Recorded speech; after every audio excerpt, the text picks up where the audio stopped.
Mengawali berita pertama, pemirsa, memperingati dalam rangka Hari Anti Korupsi Sedunia yang jatuh pada tanggal 9 Desember 2024. Kepala Kejaksaan Negeri Banyuasin mengingatkan para kepala desa dan camat agar menjauhi korupsi dan bekerja secara ikhlas serta selalu mengayomi masyarakat.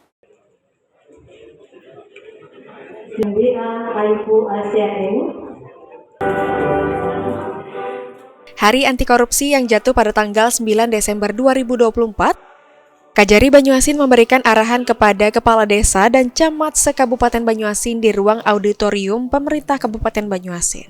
Kepala Kejaksaan Negeri Banyuasin Raymond Hasdianto Sihotang mengatakan, dalam rangka Hari Anti Korupsi Sedunia sebanyak 288 kepala desa dan 21 camat yang hadir ditegaskan dilarang untuk melakukan tindak korupsi, serta melakukan pekerjaan dengan ikhlas, amanah, dan mengayomi masyarakat.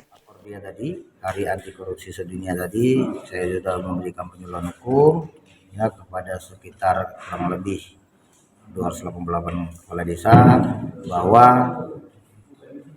jangan melakukan tindak pidana korupsi, bekerjalah dan ikhlas, moral yang ada bahwa kalian dipilih oleh masyarakat sebagai ujung tombak di mana menuntaskan kemiskinan dan segala macam apapun dan sesuai dengan amanat Bapak Jaksa Agung bahwa kepala desa itu harus didampingi di dalam pengelolaan keuangan desanya.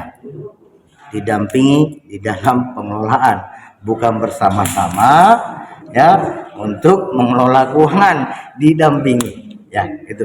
Ada kata didampingi, bagaimana secara administrasi kita bersama-sama membantu untuk pengelolaan keuangan daerah tersebut bersama inspektorat yang ada, bersama PMD dan siapa-siapa yang di situ yang berhubungan langsung.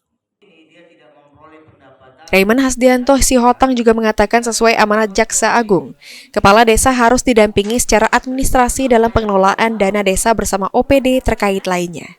Ridho Ilahi, PAL TV.